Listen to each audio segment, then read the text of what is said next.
নমস্কার, জয় হিন্দ, জয় ভারত। প্রিয় দর্শক,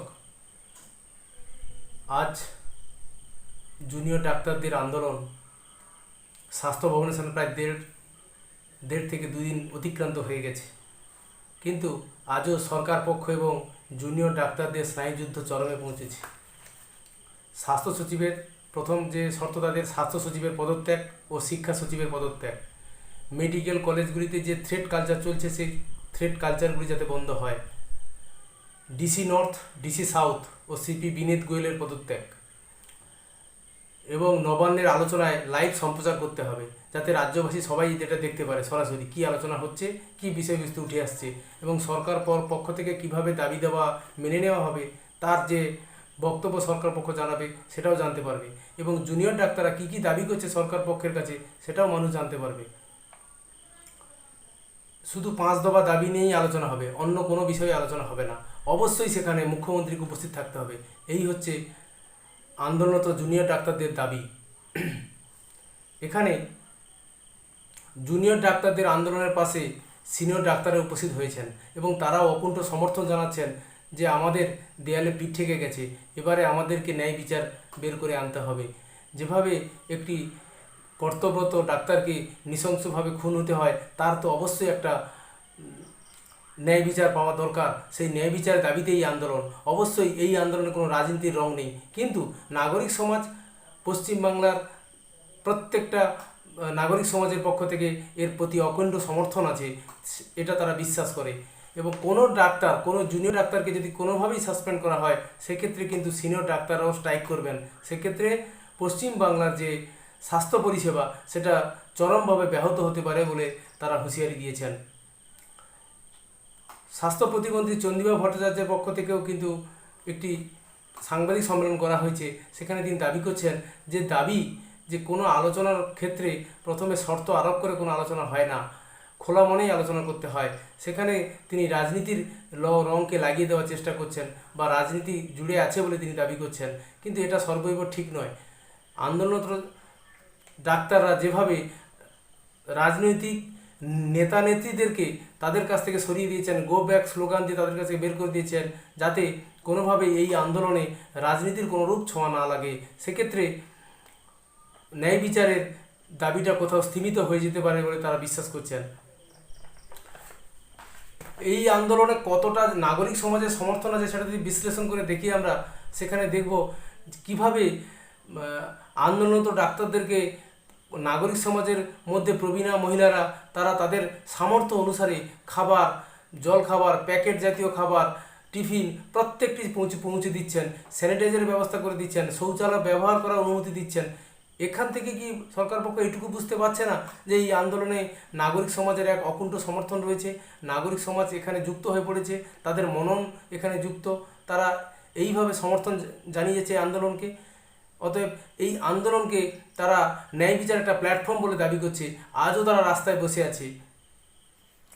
এখান থেকে তো বোঝা যায় যে নাগরিক সমাজ কতটা পরিমাণেও ন্যায় বিচার চাইছে। আমাদের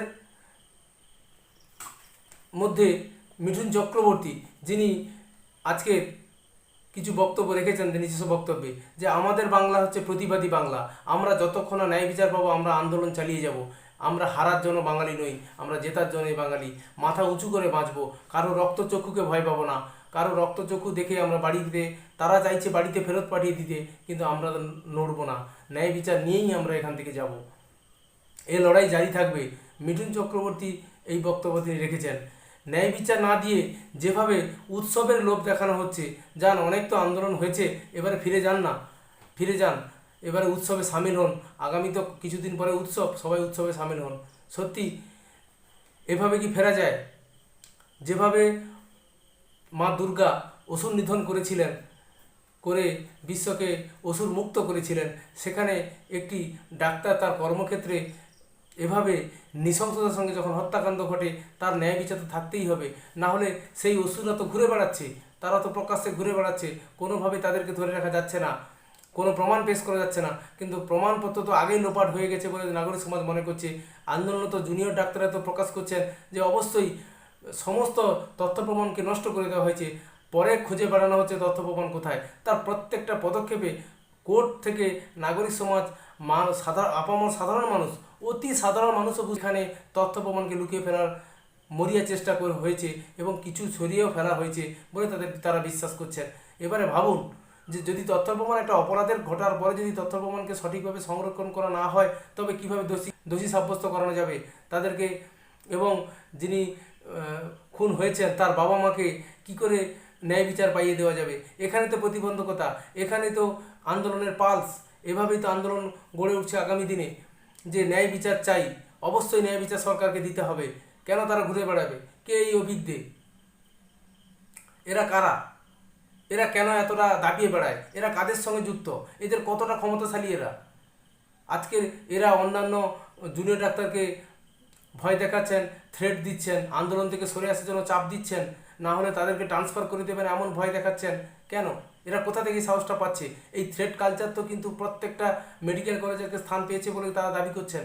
এর একটা অবসান তারা চাইছেন।